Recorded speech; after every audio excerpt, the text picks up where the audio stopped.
Can you imagine buying a business that puts at least $20,000 a month of net income in your pocket every month? And even better, buying a business that actually manages itself so you can truly experience passive income so you can do what you love to do best and not necessarily manage the business? Well, in today's video, we're gonna be looking at what makes a business worth buying. The number one thing that I look at as a business broker when I'm analyzing the business, and the number one thing that I have my buyer look at in terms of being able to not be sucked into the business and truly have passive income. We'll do that and much more. Let's get to it.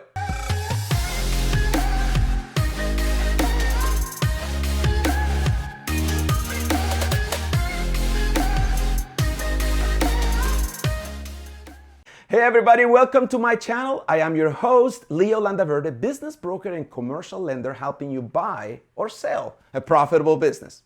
If you are a small business owner looking to diversify your wealth by buying already a profitable business, or if you are sitting as an employee looking to leave the rat race by buying a profitable business, you are in the right place. Please subscribe to my channel and don't forget to hit the bell and you'll be notified every Thursday when a new video comes out.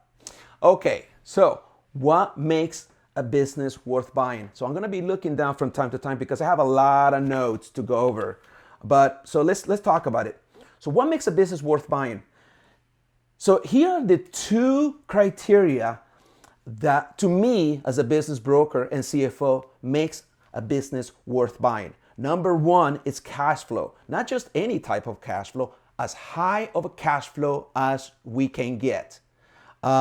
Businesses sell for multiples of cash flow. So if a business is being represented by a business broker, chances are that the business broker already sat down with the seller to identify what is the ideal sellable business multiple that you're gonna get out of cash flow. So cash flow is first and foremost. And you understanding cash flow, it's a really big deal. And the second is low risk.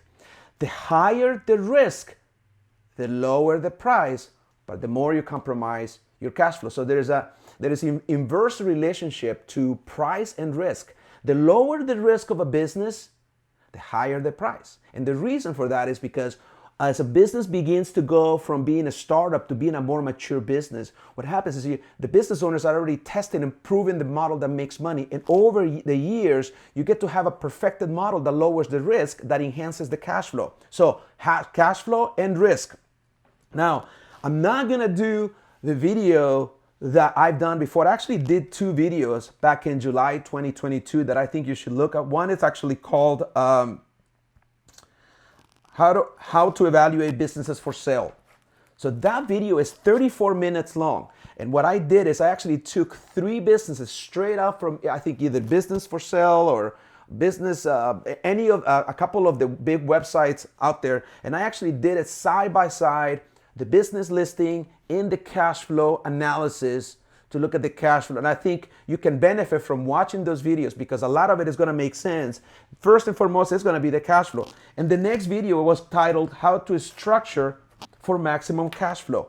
And it's really number crunching, number analysis. I know that some of you love the number piece, but some of you don't. But it is important if you're gonna buy a business that you really become in tune with the numbers. The numbers of the business will tell you a story to find out if a business is worth buying.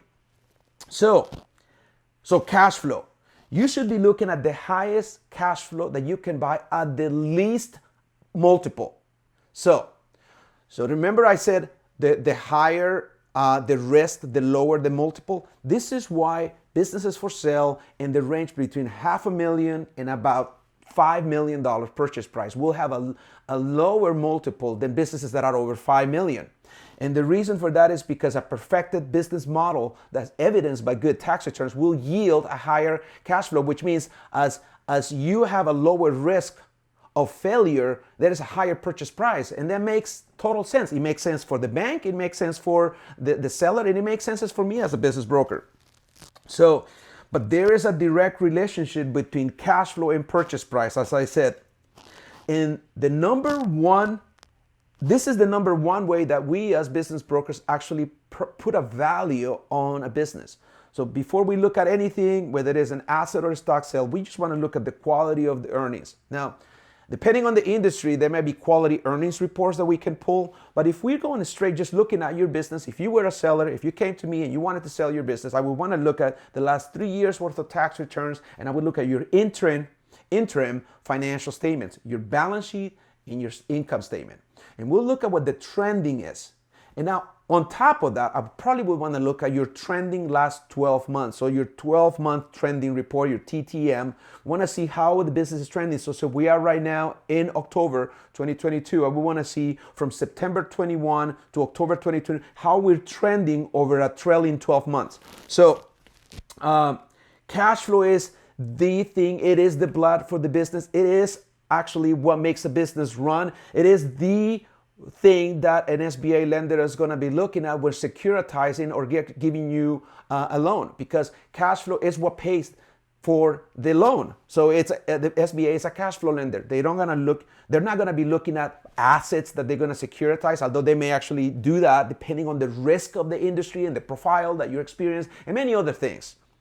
But truly, dollar for dollar cash flow over debt service of 1.25 or more, it's going to make sense. And it would make sense for me because if I'm representing the buyer, I would want him to have a very comfortable debt service coverage ratio. So cash flow is the number one thing, what makes a business worth buying. Now, I should say that the gross margins and net income of different businesses across multiple industries, there are trends, there are reports that you can get. Your broker should be able to tell you, if you're taking at this business that is for sale, what is actually business that are similar size, similar industry, and similar location are actually selling for, because those are the comps. There is software that we use to actually validate comps. Regardless of what the seller tells us, we're going to look at what are businesses like this being sold over the last 6 months to a year. No difference than when we're actually looking at a piece of property. Will the comps support the valuation? And that's how we defend. If I'm representing the seller, that's how we're going to defend the price, because we're going to look at our research and we're going to compare how your financial statements and your tax returns compare to what is being sold in the market and at what multiple. Okay, let's talk about risk. So cash flow is number one and risk is number two. So as I said before, the bigger the business, the longer in business, the lower the risk. If I was looking at a business that is $1 million worth of net income, but compared to a business that is generating $1 million worth of net income, same industry, same business. Let's just say it's a plumbing business. One is $1 million worth of net income on $5 million worth of sales, and the other one is $1 million worth of net income on $4 million worth of sales. So it appears, at least on paper, that the first one, it's more, it's $1 million to $5 million. It has lesser profit than the one there's $1 million and $4 million. But what if I told you that the business that is even more profitable has only been in business for 2 years, versus the business that is seasoned and it has 20% net margins, which I think is fine, but it's been in business for 15 years. Which one will give you more peace of mind? Probably it would give more peace of mind to you, one that actually has 15 tax returns showing, anywhere from $800,000 to $1 million worth of net income what we have given to the IRS. That to me is solid. Now, if this video is helping you, if it resonates with you, please like and comment below. Any question or comment, I get back to you within 24 hours a day. But what it does, it is the currency of YouTube, likes and comments, particularly comments. So when you comment, YouTube algorithm will actually serve this content to people just like yourself who can benefit from this content. So please do that, and I thank you in advance. Let's continue on that. $1 million and $1 million, but the one that is selling, the one is $1 million and it has $5 million worth of sales, is selling for 5 times cash flow. So on the outset, the seller wants 5 times the cash flow or their seller discretionary earnings on the 5 million. So it would be 5 times 1 million would be 5 million. So this business will be selling for 1 times revenue or 5 times cash flow, versus the other one that wants to say 5 million, except that it is the same $1 million, but because they've been in business for less time, it is riskier. So if I was representing the buyer, on a business that is selling for 1 times or 5 times cash flow, I would feel more comfortable validating that and potentially proceeding with a letter of intent. The one that wants $5 million for the same $1 million worth of net income, except that the business has only been around for like 3 years. It just makes sense, right? The lower the risk, the higher the price. Okay? Because chances are that the business has been in, this company, this plumbing business that has been around for at least 15 years, and it has a retention rate of about 70% of all the customers. Chances are those customers are going to stay on long before or long after the seller actually leaves the business. And that's what you want. You don't want a business that is depending solely on the owner. You want it depending on the model, the systems, which leads me to, how do you ensure that you're not buying yourself a job, right? 2 things, systems and people. Okay, let's talk about systems. The holy grail of scaling a business is the system. So are you buying a business that is completely and totally systematized? This is what the McDonald's concept, the McDonald's franchise concept, it's all about. Do you know that the McDonald's franchise is actually called an annuity type business that actually yields about 7% worth of net income to the buyer? This is why McDonald's can get away with higher price, because it is so predictable regardless of the market, because of all the data analytics that they have over a history of thousands of franchises over multiple countries. They know that if you do what you're told, if you follow the standard operating procedure manual, which could be like, 6 inches or even, maybe 10 inches thick, if you just do what they tell you to do, you're guaranteed to print money to the rate of 7% to 10% per year. So imagine if your franchise is actually generating $5 million worth of sales, at least $350,000 is guaranteed of net income to you. Who else can promise that? Well, that is the power behind the brand. Yes, but more importantly is the power behind the systems. So when you're looking at a business to buy, you want to be looking at for a system. I will look for an entire operating procedure on how to do anything that is not dependent on people, but dependent on systems. So speaking of people, number 2 is the people. Are you buying a business where the employees are happy and willing to stay on to support you? Or are they just going to leave out the door the minute that you actually buy the business? That would not be a good thing. But how do you evidence that? How do you ensure that the people are going to stay on? Well, there are multiple ways that you can do that. You can actually offer them contracts. You can offer them a little bit of equity to stay on. There's multiple ways, and probably beyond the scope of this particular video. But if you look at the length of history of these employees staying with the company, and it's at least 5 years, and they like what they do, and they're willing to help you, and you actually give them an opportunity to move up in the corporate ladder by offering them positions they didn't have before, this is how, my friends, you are able to buy a business that would allow you to truly be an investor. I'm a big fan of Robert Kiyosaki, the cash flow quadrant. That's when you are an investor in the lower quadrant, is when you actually have a business that you don't have to work in that makes you money. Because when you are self-employed right here, and the B for self-employed, it means that you are working. And so long as you're working, you're generating income. If you stop working, there's no more money coming in. Well, there is a price to pay for that. So there's no difference. That would be like going from you're being an employee to be in business for self, and you're doing everything. So how will you gain time? That is not what I'm talking about. Is you're buying a business that has a management team, a fully committed, truly trained management team that are there fully vested to help you grow to the next level. People are going to make or break your business. So if you combine the power of the system with the people, what do you have then? A business worth buying. I'm going to talk a little bit about buying off-market businesses, which I want to make sure that I answer all your questions. Okay.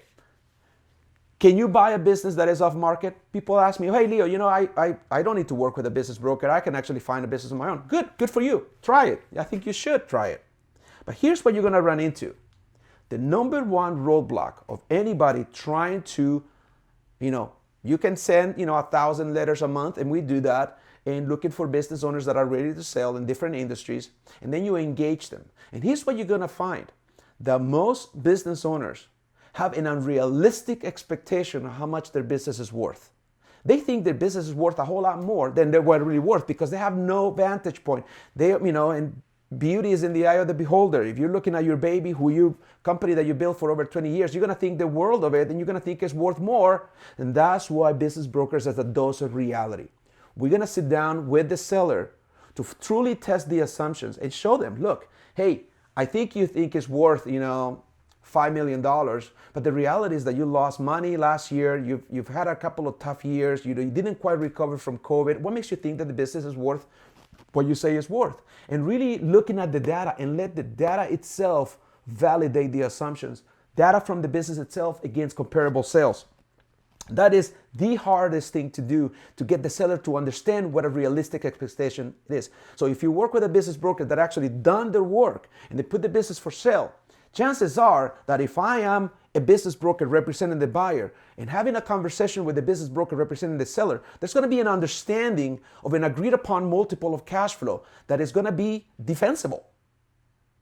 And yes, you may be able to, if you're overly aggressive, you may get, some other breaks. But the reality is most of the businesses that are put in the marketplace are going to be truly tested and going to stand the test of time during the due diligence.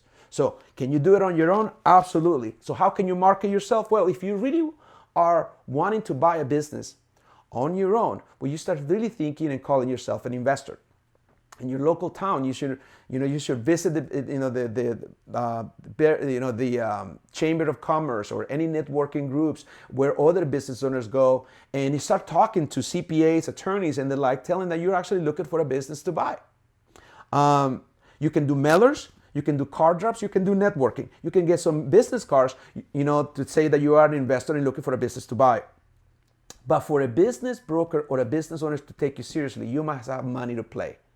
If you're gonna take on their own, you need to have your personal financial statement, the PFS, because chances are that unless you're buying a business for cash, all cash, which doesn't really ever happen. And if you did have $1 million in the bank, why would you sink it all into buying a business? My advice would be put the least amount of money that you can put into the business and then finance the rest. So if you're gonna get an SBA lender or a commercial or non-SBA lender to finance it, you need to make sure that the business it's doing what it's supposed to do. So that helps you. You can definitely find some great businesses off market, and I may be able to do a video just talking about that. But for the meantime, hopefully this video was helpful to you. And if you need somebody to help you, if you're in the market for a business to buy, please reach out to me. I'll be happy to have a conversation with you and help you out. So thank you so much for letting me share. For a limited time, I'm giving away my cash flow calculator. It's a tool that I use multiple times a week. It's actually an Excel workbook that allows you to look into the cash flow post-debt service. One of the things that we talked about in today's video that I think you can benefit from when analyzing cash flow, which is the number one thing you should be doing, all you have to do is click on the link below to download.